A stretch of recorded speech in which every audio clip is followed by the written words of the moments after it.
En el estudio de la semana anterior vimos el milagro de la multiplicación de los panes y los peces y cómo una gran multitud de personas pues fue alimentado. Decíamos que eran quizás 10, 15,000, 20,000, incluyendo pues hombres, mujeres y niños. Y decíamos que la popularidad del Señor Jesucristo en ese momento alcanza uno de sus puntos más altos. Sin embargo, en el pasaje que vemos hoy, vamos a empezar a ver cómo esta popularidad va a sufrir un cambio, porque precisamente la gente que lo estaba siguiendo tenía un interés y era el que habían obtenido alimentos. Y eso era lo que los atraía al Señor Jesús, pero no necesariamente lo estaban siguiendo por quién él era, porque era el Mesías, el Salvador del mundo. Bueno, eso es lo que vamos a ver en esta sección. Buenas noches. El día de hoy vamos a estudiar el capítulo 6 siempre. Vamos a ver de los versículos 22 al 29. La semana pasada introduje un tema medio colateral porque íbamos a ver lo de la alimentación de los 5,000 más familias. Y hablamos un poco de los métodos de interpretación, así que voy a hacer un pequeño repaso de introductorio, dar uno más, y quizás así abarcamos en 4 sesiones los 4 métodos hasta llegar al que usamos nosotros. Ahora sí les puse una imagen del libro, ese se llama Claves de Interpretación Bíblica de Tomás de la Fuente, y de ahí está tomado esto, ¿verdad? Los 4 métodos que él menciona son el racionalista, el alegórico místico, el dogmático y el gramático histórico. Si alguno está interesado en este libro, yo creo que lo tiene la librería Bautista.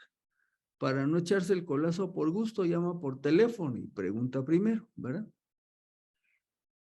La semana pasada dijimos que estaba el método racionalista, que lo que hacía es que para estudiar la escritura la va a someter bajo la autoridad del juicio humano, y es la mente humana la que determina si son válidas o no las declaraciones de la Biblia.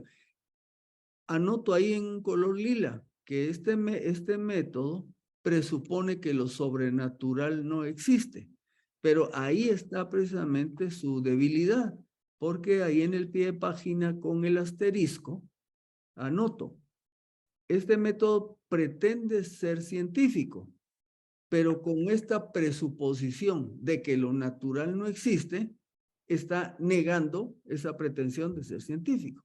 Les voy a recordar que el método científico pues tiene una serie de pasos. El primero es observación, y el método científico no debe de ir con prejuicios, va a ir a observar, y una vez que observa, entonces ya sigue los siguientes pasos donde va viendo definir el problema, elaborar una hipótesis, ponerla a prueba, etcétera. Pero este método, aunque se la llevaba de científico, no lo es porque empieza con un sesgo, ¿verdad? Que es el no aceptar lo sobrenatural. Bueno, el segundo método es el alegórico místico. Este método es una manera de interpretar la Biblia, ya que define que la Biblia fue escrita con una serie de alegorías. Ahí abajo en rojo buscamos en el diccionario de la lengua española y dice que alegoría es una ficción en virtud de la cual un relato o una imagen representan o significan otra cosa diferente. Esa es una alegoría, y entonces el método dice que la Biblia fue escrita como una serie de alegorías y que el significado no es el natural y evidente que tiene la Biblia, sino que es un sentido místico, o sea, un sentido oculto o espiritual. Y les voy a colocar un ejemplo que cita el mismo autor. Un ejemplo dice es la experiencia de Daniel en el foso de los leones. Para estos intérpretes alegóricos, Daniel nunca estuvo literalmente en un foso con unos leones. Ellos dicen que no es que estuviera ahí, sino dicen que ese foso de los leones, lo que representaba es que él estaba preso por las tentaciones y debilidades comunes entre los hombres, ¿verdad? En pocas palabras, que los leones son las debilidades y tentaciones, ¿verdad? Y ese foso es cuando uno está atrapado por eso. Estas son representados en la historia de los leones y por medio de la fe, Daniel salió ileso. Sus enemigos, sin embargo, cayeron víctimas de esas mismas tentaciones. La lección que encuentran en la historia es esta, que solo aquel que tiene fe en Dios puede salir triunfante sobre las dificultades de la vida. Ahora ustedes me dirán, bueno, pero ¿qué tiene de malo eso que están diciendo? Por ejemplo, que aquel que tiene fe en Dios puede salir triunfante sobre las dificultades de la vida. ¿Qué tiene eso de malo? No, no tiene nada de malo, sencillamente que no es eso lo que está enseñando Daniel en el foso de los leones, porque esa fue una experiencia real y literal, ¿verdad? Bueno, y así, pues ya se imaginarán que según sea el autor, le puede dar significado de lo que quiera a cualquier parte de las escrituras. Tendríamos tantas interpretaciones como intérpretes alegóricos pudieran haber. Bien, solo es un brochazo, ¿verdad? Y ahora entonces sigamos con Juan capítulo 6. La semana anterior nos quedamos que Jesús envía a sus discípulos en la barca y después él los alcanza caminando sobre el agua y llegan a la ciudad de Capernaum, ¿verdad? Ahora la sección que vamos a ver inicia con las multitudes en la zona de Betsaida. Ellos habían estado por acá, ¿verdad? Y entonces toda esta gente nos va a decir el texto que empiezan a buscar a Jesús y están por acá, por estos alrededores donde estoy marcando con el puntero.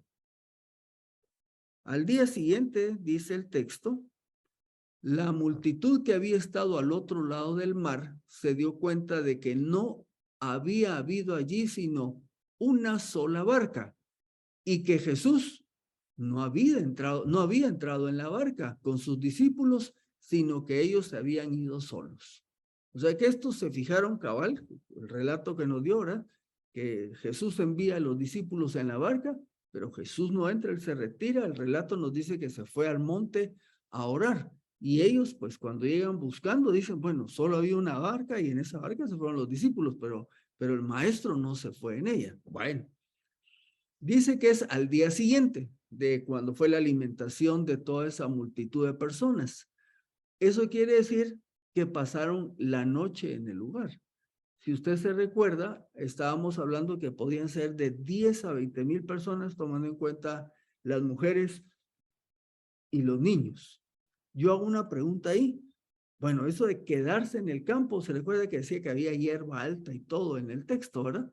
Pero quedarse en el campo en la noche y con familia, pues eso no es algo sencillo. Entonces yo me hice la pregunta, ¿en qué parte del año sería? Voy a explicarles en una gráfica, hay una teoría que tengo. Ellos se dieron cuenta que los discípulos se habían ido, pero que Jesús no se había ido con ellos. Y ahora vamos con lo de cómo pasaron la noche. Me puse a buscar ahí información. Lo primero, solo quiero que noten algo. Fíjense que la mayoría de los países, les voy a ilustrar, donde esté esta X, aquí se la voy a anotar acá. Vamos a ver. Donde está esta estrellita, ahí queda el país que se llama Ecuador. Y precisamente a ese nivel está lo que es el Ecuador del mundo, o sea, la mitad del planeta, ¿verdad?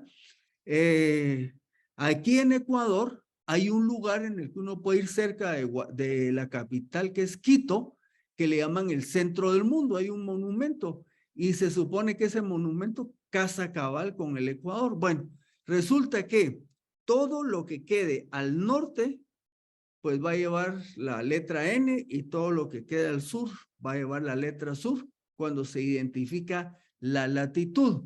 Esta es clase de Biblia o de geografía. Bueno, la latitud es la distancia a la que queda un lugar respecto al Ecuador. Si está hacia el norte, pues es latitud norte, y si está hacia el sur, es latitud sur. Lo que quería ilustrarles es que Israel queda hacia el norte del Ecuador, y la medida se mide en grados y minutos, 32 grados, 51 minutos, ¿ok? Está más o menos a la misma latitud que Norfolk, que es una ciudad de Estados Unidos.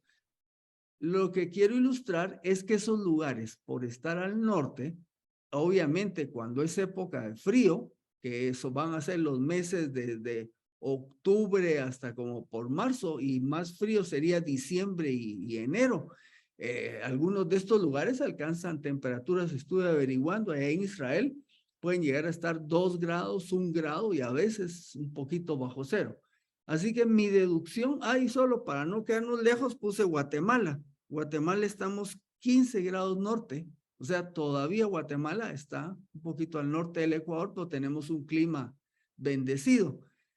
Mi teoría es de que este evento pudo haber sucedido por ahí por junio, julio, agosto, para tener unas noches cálidas que hayan permitido a esas familias quedarse a dormir allí, ¿verdad? Así que, porque de lo contrario, ya se imaginan que hubiera sido en diciembre, congelados todas las multitudes, ¿verdad? Bien alimentadas, pero congeladas, pero hasta en eso el Señor tiene la bondad de cuidar a las personas. Bueno, el versículo 23 nos dice, sin embargo, de Tiberias habían llegado otras barcas cerca del lugar donde habían comido el pan después que el Señor había dado gracias.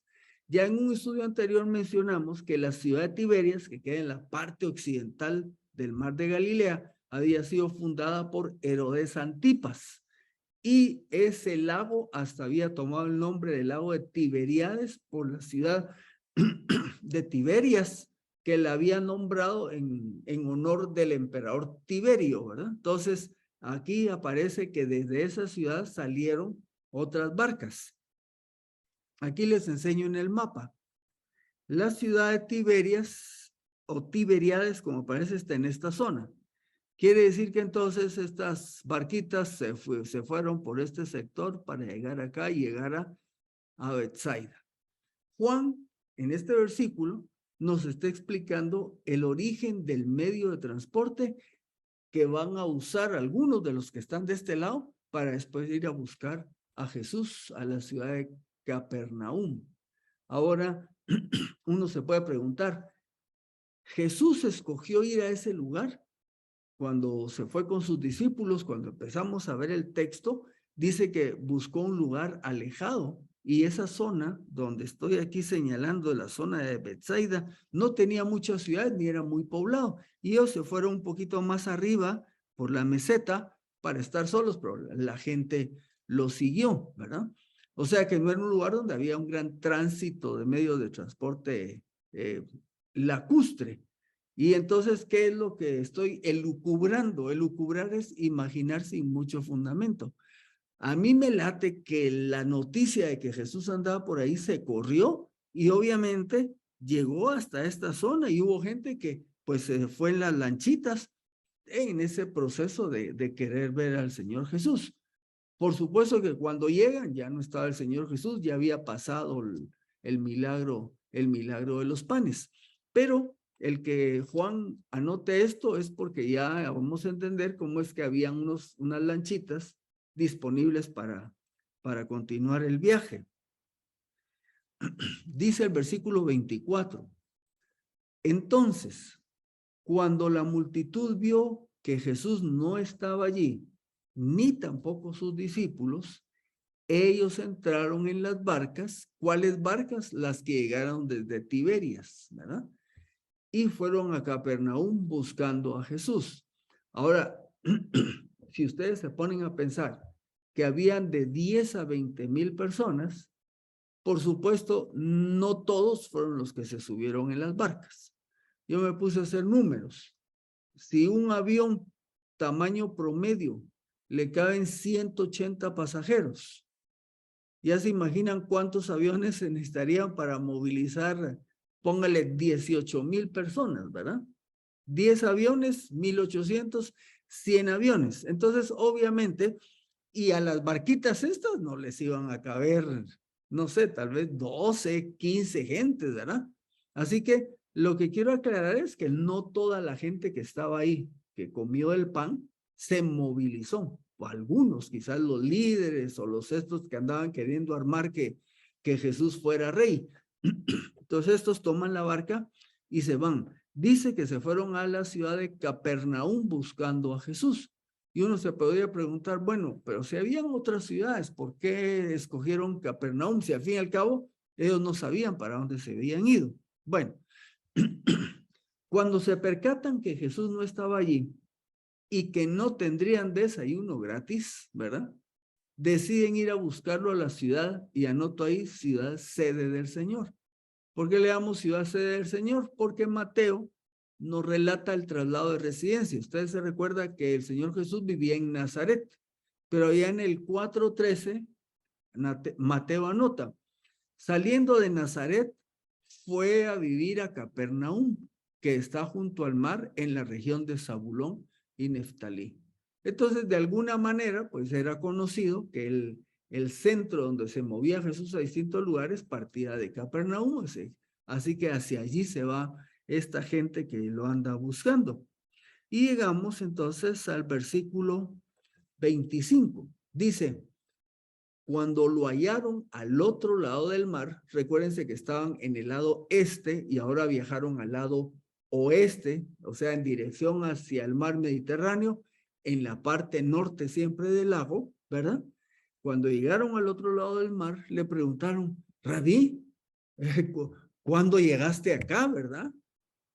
Esa pregunta casi que podría esconder no tanto cuándo, sino cómo llegaste acá. ¿Se recuerdan que ellos dicen ahí que vieron que había una barca nada más y que en esa barca se había ido los discípulos, pero que el Señor no había subido? Entonces, claro, detrás de ese cuándo yo anoto, hay un cómo, ¿verdad? ¿Cómo llegaste? Porque si no había otra barca. Vea la respuesta de Jesús. Jesús le respondió diciendo, de cierto, y ya platicamos que cuando Jesús esa fórmula es porque va a hablar algo tajante, algo serio, algo importante. De cierto, les digo que me buscan, no porque han visto las señales, sino porque comieron de los panes y se saciaron. El Señor va y pone el dedo en la llaga. Con la pregunta que le hicieron, Señor, ¿cuándo viniste? Él pudo haberle dicho, lo que pasa es que yo caminé sobre el agua, alcancé a los discípulos, Pedro me dijo que quería caminar y caminó un poquito y después lo ayudé, pero el Señor Jesús no les relata eso. Podría haberlo hecho, pero si usted se fija, esta gente no anda buscándole a él como el Mesías, sino andan detrás de él por utilitarismo, por conveniencia. Y es lo que Jesús les dice en este momento. Miren, ustedes no me buscan por las señales que he hecho. Ustedes están detrás de mí porque se pegaron una buena comida y quedaron satisfechos. Eso es lo que los mueve. Como dijimos, Jesús no contesta la pregunta, sino va directo al grano. En pocas palabras les dice, no me buscan por quien soy, sino por lo que esperan recibir de mí. Para nosotros, hay un escritor de apellido Mitchell que dice, y nos podemos nosotros hacer estas preguntas, ¿verdad? ¿Vas a la iglesia para llenar una necesidad material? ¿O vas para llenar alguna necesidad social? O quizás te congregas para llenar una necesidad puramente religiosa. O la pregunta clave sería, ¿o vas para encontrarte con el Señor? En nuestro mundo moderno, en una ciudad como la nuestra, un país como el nuestro, que ha crecido tanto la asistencia a las iglesias evangélicas, ¿verdad? Bien podemos hacernos esta pregunta. yo no sé cómo les fue a algunos de los que ya son aquí papás con sus hijos, pero en la casa establecí una norma que conforme fueron creciendo, pues íbamos dando cierta libertad para algunas actividades, permisos propias de los jóvenes, ¿verdad? Pero les anoté que había un elemento que no era negociable. Ese sí no se podía discutir. ¿Y cuál era ese elemento? Ir a la iglesia los días domingos, ¿verdad? Cualquier cosa podía, pero el día domingo todos como familia íbamos. Obviamente, cuando los hijos estaban bajo nuestra potestad, incluso habiendo pasado los 18 años, porque la norma era, eso me lo enseñó mi papá, me lo hizo a mí, entonces yo se lo hice a mis hijos, ¿verdad? Me dijo, el hijo que vive en mi casa, yo lo mantengo, tiene que hacer lo que yo le diga. Si un hijo no está de acuerdo, ahí está, así me dijo mi papá, ahí está tu hermano Otto, se fue de la casa. Y me lo dijo a mí porque estábamos discutiendo el tema espiritual y entonces casi que me invitó a irme, ¿verdad? Pero yo no lo hice con mis hijos, solo les dije, mientras ustedes estén acá, ustedes son obedientes a papá y mamá. El tema que toco aquí es la asistencia, el reunirnos como congregación. Y por supuesto los hijos a veces preguntan, y ahora la pregunta también me la hacen los nietos, ¿verdad? Pero es que, ¿por qué hay que ir a la iglesia? Y la respuesta que yo les doy es que a Dios le gusta, les digo. Yo voy porque a Dios le gusta. A Dios le gusta que yo me congregue con mis hermanos, con el cuerpo. A Dios le gusta. Y si a Dios le gusta, yo no puedo discutir eso. Si a Él le gusta, yo voy a ir, ¿verdad? Entonces, pero ¿qué está detrás de eso? Es la última parte que estamos viendo ahí. Nos congregamos para irnos a encontrar con el Señor. Yo sé que cualquiera de nosotros puede decir, pero ¿acaso solo el Señor está cuando la iglesia está reunida? Yo me puedo reunir con Él en mi patio, en el jardín, en la calle. Sí, está bien. Pero recuerde que somos miembros de un cuerpo. Y eso está muy claro en la Escritura. Y el cuerpo interactúa cuando se reúne. Nos reunimos fundamentalmente por la cultura urbana los domingos en los pueblos. Es de varios días la reunión, ¿verdad? Pero entonces una parte de nuestra vida cristiana es congregarnos con los hermanos en la fe y eso a Dios le gusta. Así que cuando yo voy a estar en comunión con el Señor conjuntamente con mis hermanos. Hoy día, quizás usted conoce a personas así. Hay gentes, algunos llegan a la iglesia porque tienen una conveniencia. Hay iglesias donde les dan alimentos, etcétera, y por esa razón están llegando. Termínense los alimentos y se desaparecen. Otros van por una necesidad social. Hay gente que está yendo a las iglesias dependiendo, por ejemplo, si la iglesia es así chilerita y tiene un lugar chilerito y elegante y todo, hay un buen número de gente que está yendo por eso, ¿va? Por el estatus, lo que usted quiera llamar. ¿Es por el Señor? No. Es que, por ejemplo, no, yo no voy a ir a aquella iglesita, es aquella, a esa bonita, grandota, lujosa, moderna, ¿verdad? Entonces llenan una necesidad social. Otros, pues sencillamente andan llenando experiencia religiosa. Son aquellos que dicen, ay, no, hoy la alabanza no estuvo buena, no me llenó, ¿verdad?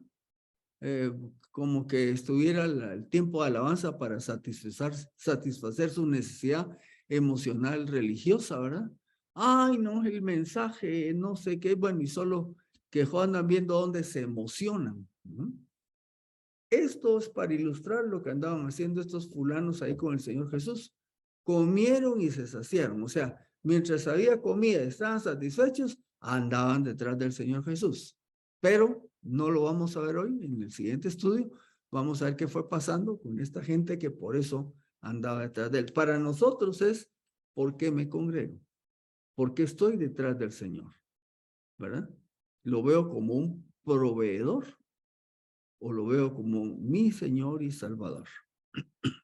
Dice el Señor Jesús, trabajen no por la comida que perece, sino por la comida que permanece para vida eterna, que el Hijo del Hombre les dará, porque en este, o sea, en el Hijo del Hombre, Dios el Padre ha puesto su sello. Coloco dos versiones, esta versión que es la Reina Valera 2015 y la Nueva Traducción Viviente para que nos aclare qué les está diciendo Jesús. A su derecha es el mismo versículo.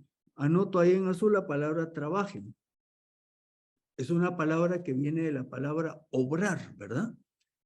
La Nueva Traducción Viviente le va a dar una acepción diferente, pero que complementa. Dice, no se preocupen tanto por las cosas que se echan a perder, tal como la comida. Pongan su energía, eso es lo que dice como trabajar, aquí dice, pongan su energía en buscar la vida eterna que puede darles el Hijo del Hombre.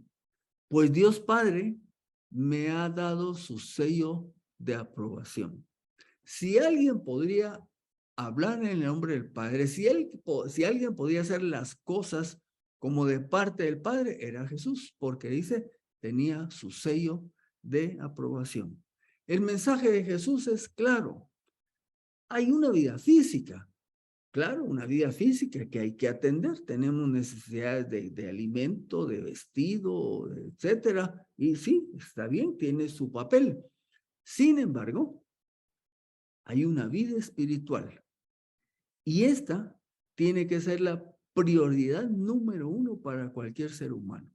De esto es de lo que está hablando, Jesús. ¿Se recuerda el diálogo de Jesús con Nicodemo? ¿De qué le habló Jesús? De la vida espiritual. Si no naces de nuevo, no puedes ver el reino de Dios, ¿verdad? Entonces, el mensaje de Jesús está llamando la atención a que el ser humano tiene una necesidad fundamental, que es la necesidad de vida espiritual, la necesidad de vida eterna, la necesidad de salvación. Y esa necesidad solo la provee el Señor Jesús. Entonces, y una más, el diálogo con la mujer samaritana. De nuevo, tomaron el ejemplo del agua y ¿qué le ofreció Jesús? El agua viva, ¿verdad? Que Él le puede dar y el que bebe de esa agua viva, y está hablando de la vida espiritual, no vuelve a tener sed jamás, porque el que se sacia de Jesucristo queda satisfecho espiritualmente. En el versículo 28, entonces le dijeron estos que estaban detrás de él, bueno, ¿qué haremos para realizar las obras de Dios? Aquí algo pasó. Vamos a ver.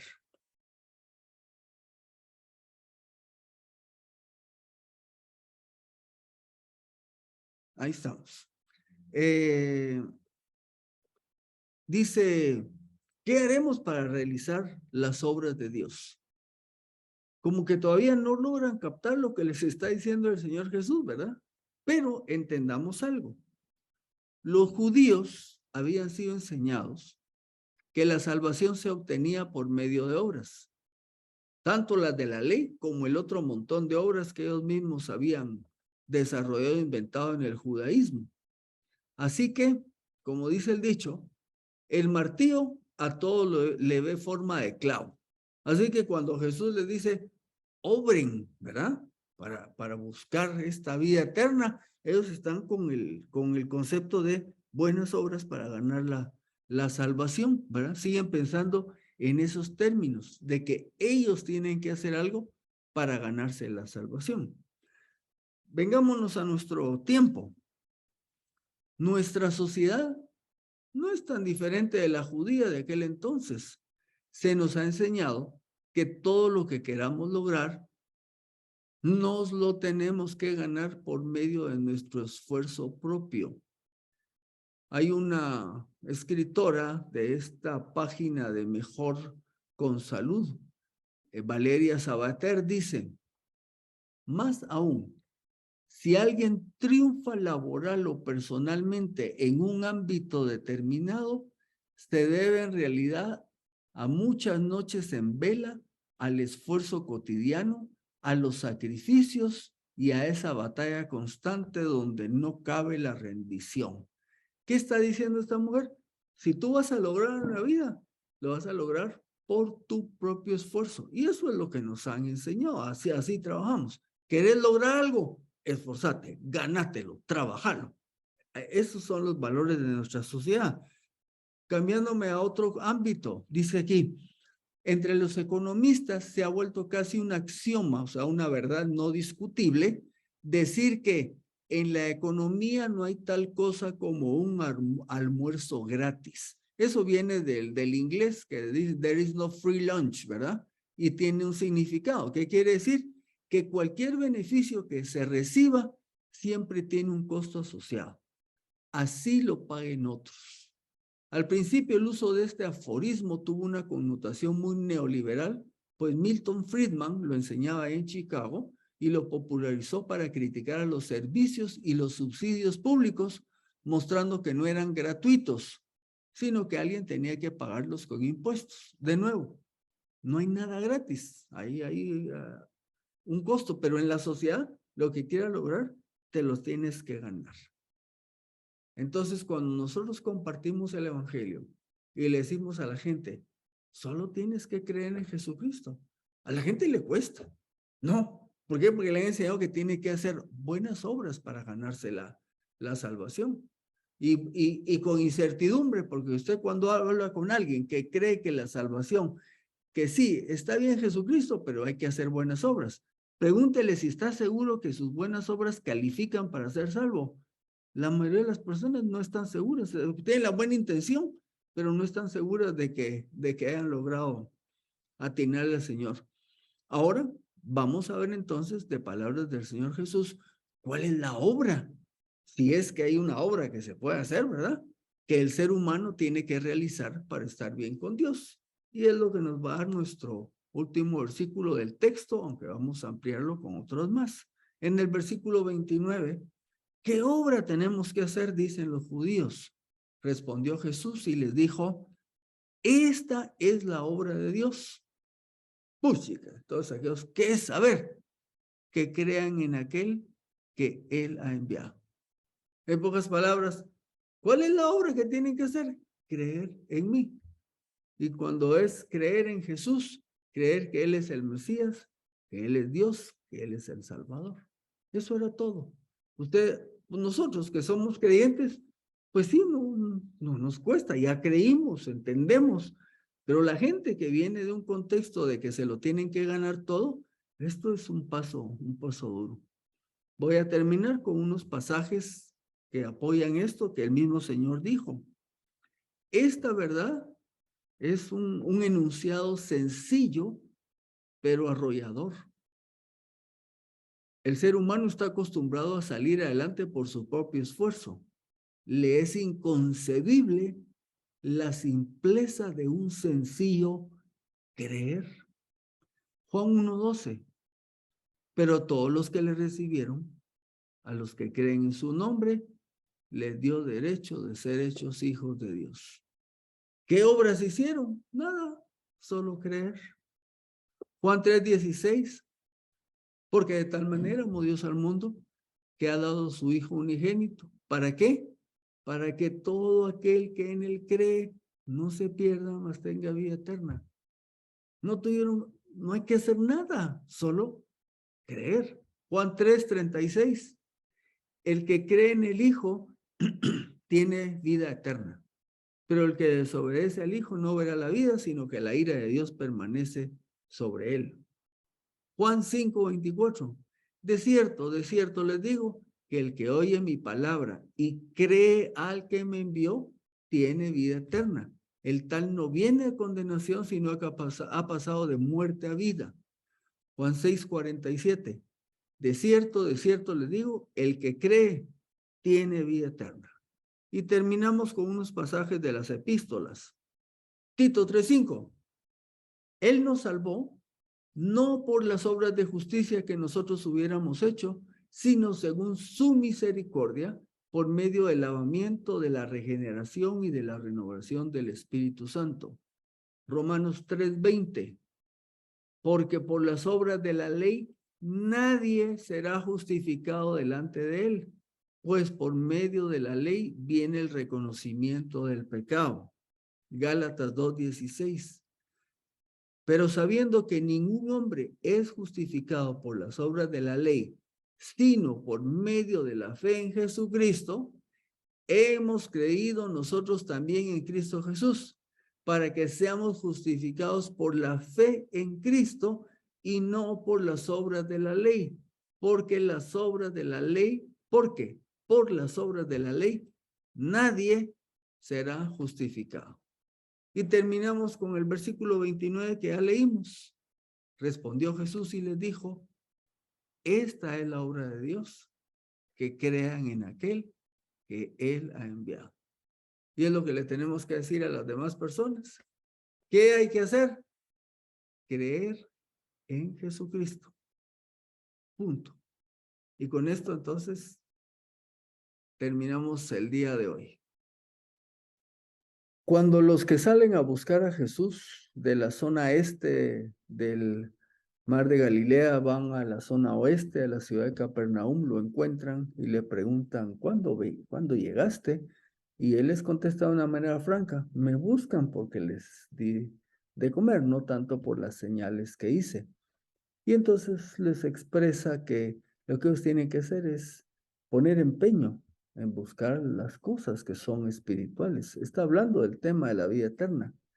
Y al final concluye esta sección con esa verdad que la obra de Dios que cualquier persona puede hacer para adquirir la vida eterna es creer en el que Dios envió. O sea, creer en Cristo Jesús. Sencillo, a la vez profundo, pero para los corazones esclavos de la vieja naturaleza, a veces difícil de comprender. Bueno, vamos a seguir estudiando el tema. Nos vemos en la próxima oportunidad. Nos vemos.